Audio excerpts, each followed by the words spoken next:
Movie की शुरुआत एक खतरनाक ज़ोंबी वायरस संक्रमण से खत्म हो रही दुनिया से होती है, जहां अब कुछ गिने चुने लोग ही बचे हैं। और इन्हीं कुछ बचे लोगों में हम पूरी तरह से गम में डूबी हुई रोरी को देखते हैं, जिसने कुछ देर पहले ही अपने संक्रमित हो चुके पति को तकलीफ से मुक्ति दिलाने के लिए खुद ही मारकर दफनाया है। लेकिन किस्मत ने आज उसे एक और बड़ा गम भी दिया है, क्योंकि आज ही उसके पति के संक्रमण की वजह से उसकी मासूम बेटी मेडी भी मौत का शिकार हो गई है।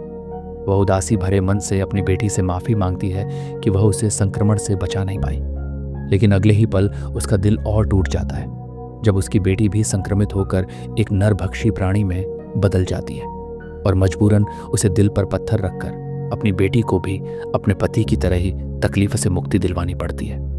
अब कहानी आगे बढ़ती है और रोरी के पति और बेटी की मौत को 2 साल बीत जाते हैं, लेकिन रोरी के मन में अब भी अपना सब कुछ खोने का गम समाया हुआ है। साथ ही पूरा देश भी गम में डूबा हुआ है, क्योंकि देश में बचे लोगों को अब एक ऑर्गेनाइजेशन सुरक्षा देने के बहाने जबरदस्ती कैंप्स में कैद करके रखता है।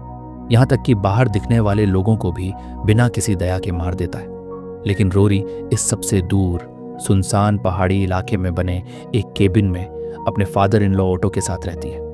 ऑटो खतरे को देखते हुए उसे आसपास ही टहलने कहते हैं, तो रोरी भी धीमे स्वर में अब तो पूरी दुनिया ही उजड़ चुकी है कहते हुए टहलने निकल जाती है। इसी दौरान एक आदमी नोआ घोड़े पर कैंप के लोगों से बचकर भाग रहा होता है और किसी तरह उन्हें चकमा देकर जंगल में इंतजार कर रहे अपने दोस्त लोकी तक पहुंच जाता है और लोकी को बताता है कि उसने कैंप से संक्रमितों को ठीक करने वाले सीरम का सैंपल चुरा लिया है। लेकिन इस भगदड़ में नोआ गोली लगने से घायल हो चुका होता है। वह लोकी के बिना अकेले आगे नहीं बढ़ना चाहता है, लेकिन लोकी नोआ को समझाता है और उसकी टोपी लेकर खुद पहन लेता है ताकि कैंप के लोग उसे ही नोआ समझें। फिर वह जबरदस्ती नोआ को वहां से भगा देता है और खुद पीछे रहकर कैंप के लोगों पर गोलियां चलाकर उनका ध्यान भटकाने लगता है। लेकिन कैंप की एक लेडी ऑफिसर चालाकी से उसे ही मारकर बेहोश कर देती है और होश में आने पर कैंप का लीडर लोगन उससे पूछता है कि नोआ कहाँ है। लेकिन बार बार टॉर्चर करने के बाद भी जब लोकी उसे बताने से इनकार कर देता है तो लोगन गुस्से में उसे मार देता है। आगे भागता हुआ नोआ गोली की आवाज़ सुनकर समझ जाता है कि उसका दोस्त मारा गया है और उदासी भरे मन से आगे बढ़ जाता है। दूसरी ओर रोरी भी अब एक सुनसान नदी के किनारे बैठी अपनी बेटी की यादों में खोई होती है और दुखी होकर सोचने लगती है कि क्यों ना वह खुद को खत्म करके अपनी बेटी के पास ही चली जाए।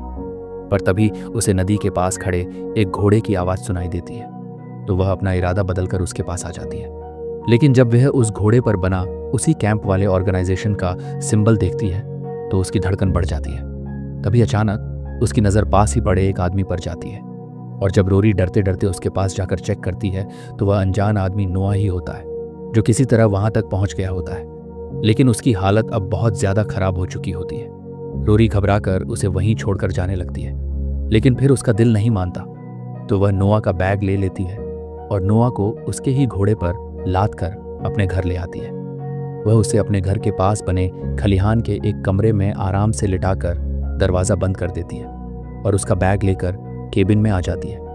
बैग चेक करने पर उसे नोआ का चुराया हुआ वही सीरम का सैंपल मिलता है जिससे संक्रमितों को ठीक किया जा सकता है। रोरी उसे देखकर खुश होती है और रात में जब ऑटो खरगोशों का शिकार करके लौटते हैं तो हिचकिचाते हुए रोरी उन्हें भी बताती है कि उसने आज किसी को बचाया है और उन्हें खलिहान में पड़े हुए नोआ को भी दिखाती है।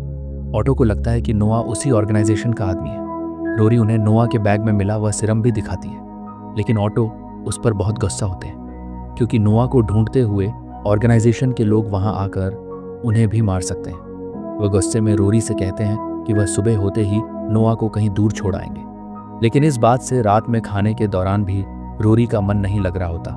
तो ऑटो ऐसे ही मजाक में रोरी से कहते हैं, आज खरगोश ही खा लो, कल तुम्हारे लिए कोई हिरण पकड़ कर ले आऊँगा। और घर के चारों ओर सुरक्षा बढ़ाने के लिए कुछ और नए कैमरे लाने के बारे में सोचते हैं। लेकिन रोरी को लगता है कि उनके पास अब खोने के लिए बचा ही क्या है और वह बिना खाना खाए ही चुपचाप अपनी बेटी के कमरे में जाकर उसे याद करने लगती है, जहां एक फ्लैशबैक में पता चलता है कि जिस दिन रोरी की बेटी और पति की मौत हुई थी उसी दिन उनकी बेटी का जन्मदिन था।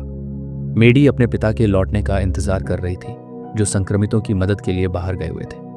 लेकिन जब वह लौटे तो वह खुद भी संक्रमित हो चुके थे और उसके बाद ही वह हादसा हुआ था। पर तभी रोरी बाहर किसी की आहट सुनकर चौंक जाती है। वह धीरे से ऑटो के कमरे से चाबी और बंदूक लेकर बाहर खलिहान में आती है। वहां नोआ का घोड़ा थोड़ा बेचैन लग रहा होता है और नोआ भी अपनी जगह से गायब होता है। रोरी घबरा जाती है, पर तभी नोआ उसका मुंह दबा देता है ताकि वह चिल्लाए नहीं, और अगले ही पल एक संक्रमित उन्हें सूंघ कर खलिहान में घुसने की कोशिश करता है। रोकने की कोशिश में वह रोरी को पकड़ भी लेता है, तो नोआ रोरी की बंदूक से ही उस संक्रमित को मारकर वहां से भगा देता है। रोरी नोआ से पूछती है कि क्या वह ऑर्गेनाइजेशन का आदमी है, तो नोआ साफ कर देता है कि वह उनमें से नहीं है और अपना बैग मांगने लगता है। तो रोरी भी उसे बताती है कि उसका बैग सुरक्षित है और उसे अपने घर में लाकर बैग दिखाती है। उसे पीने के लिए पानी देती है और हिम्मत करके उसका जख्म भी साफ करती है। फिर ऐसे ही बातों बातों में नोआ उसे बताता है कि उसका बेटा लियो 2 दिन पहले संक्रमित हो गया है और उसी को बचाने के लिए उसने कैंप से यह सिरम चुराया है। और जख्म साफ होते ही वह रोरी को शुक्रिया कहकर वहां से जाने लगता है। लेकिन रोरी को लगता है ऐसी खराब हालत में वह अपने बेटे तक पहुंचने से पहले ही मर जाएगा, इसलिए वह उसे रात में यहीं रुकने के लिए मना लेती है। सुबह ऑटो नोआ को अपने घर के अंदर देखकर उस पर गन तान देते हैं, लेकिन रोरी उन्हें रोककर समझाती है नोआ एक बेबस आदमी है जो बस अपने बेटे को संक्रमण से बचाना चाहता है। तो ऑटो का दिल भी पिघल जाता है। रोरी उसका शर्ट बदलने लगती है तो नोआ की सांसें अटकती हुई देखकर ऑटो को समझ आ जाता है कि नोआ की छाती में हवा भर गई है, लेकिन उनके पास डॉक्टर नहीं होता। इसलिए ऑटो खुद ही रिस्क लेकर एक सुई से नोआ की छाती में फंसी हवा निकाल देते हैं और नोआ बच जाता है। लेकिन ज्यादा खून बह जाने की वजह से नोआ ठीक से होश में भी नहीं होता। रोरी को लगता है कि नोआ अब अपने बेटे को बचाने नहीं जा पाएगा, इसलिए वह खुद सिरम उसके बेटे तक पहुंचाने का फैसला करती है। लेकिन ऑटो उसे मना करते हैं और समझाने लगते हैं कि वह तुम्हारी बेटी मेडी नहीं है। पर तभी उनके घर का अलार्म बजने लगता है और कैमरों पर लोगन अपने आदमियों के साथ उनके घर की ओर आता दिखता है। तो ऑटो तुरंत रोरी को नोआ के साथ घोड़ा लेकर निकल जाने कहते हैं और नोआ को ताकत के लिए एड्रेनालिन इंजेक्शन भी देते हैं। लेकिन रोरी उन्हें ऐसे अकेले छोड़कर नहीं जाना चाहती, तो ऑटो हिम्मत देने के लिए उससे वादा करते हैं कि वह पीछे आएंगे, और रोरी भी उदासी भरे मन से उनसे विदा लेकर नोआ के साथ वहां से निकल जाती है। लेकिन तभी पीछे लोगन अपने आदमियों के साथ उनके घर पहुंच जाता है और ऑटो से नोआ के बारे में पूछने लगता है, और न बताने पर उन्हें भी कैंप में डाल देने की धमकी देता है। ऑटो उससे कहते हैं कि यहाँ वह अकेले रहते हैं और उन्होंने अपने बेटे और पोती को घर के पीछे दफनाया हुआ है। लेकिन लोगन उनकी बात नहीं मानता, और तभी उन्हें रोरी और नोआ घोड़े पर भागते दिख जाते हैं। तो ऑटो गोलीबारी शुरू करके बहादुरी से लड़ते हुए लोगन के आदमियों को मार गिराते हैं, लेकिन उन्हें भी बहुत गोलियां लग जाती हैं और आखिरकार लोगन उन्हें भी इलेक्ट्रिक शॉक देकर मार देता है। अब लोगन और उसकी लेडी ऑफिसर बच जाते हैं, लेकिन लेडी ऑफिसर भी अब लोगन के गलत कामों में उसका साथ देने से मना कर देती है। तो लोगन गुस्से में अकेले ही रोरी और नोआ का पीछा करने निकल पड़ता है।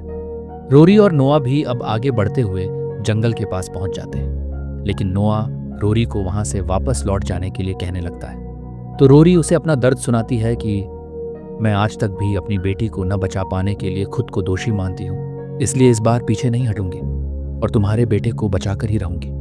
तो नोआ उसे भी साथ ले जाने के लिए मान जाता है और एक खास स्प्रे देता है जिससे संक्रमितों से अपनी गंध छुपाई जा सकती है। लेकिन तभी लोगन भी वहां पहुंचकर उन पर गोलियां चलाने लगता है, तो उन्हें अपनी जान बचाने के लिए पैदल ही भागना पड़ता है। दोनों भागकर एक जगह छुप जाते हैं, लेकिन नोआ समझ जाता है कि अब वह आगे नहीं जा पाएगा, इसलिए अपना बैग रोरी को दे देता है और उसे अपने घर का रास्ता समझाकर अपने बेटे लियो को बचाने के लिए विनती करके वहां से भेज देता है, और खुद को एड्रेनालिन लगाकर गोलियों से लोगन को रोकने की कोशिश करने लगता है। और लोगन के पास आते ही दोनों में खतरनाक लड़ाई होती है। लोगन नोआ के पेट में एक लकड़ी गड़ाकर लगभग उसे मार ही देता है, लेकिन फिर आखिरकार नोआ एक चाकू और इलेक्ट्रिक शॉक से लोगन को मार गिराता है। मगर तब तक गोलियों की आवाज़ सुनकर वहां बहुत सारे संक्रमित आ जाते हैं और नोआ पर हमला करके उसे नोच डालते हैं। रोरी अब भी रात में जंगल के बीच संक्रमितों से बचकर गिरती पड़ती भाग रही होती है।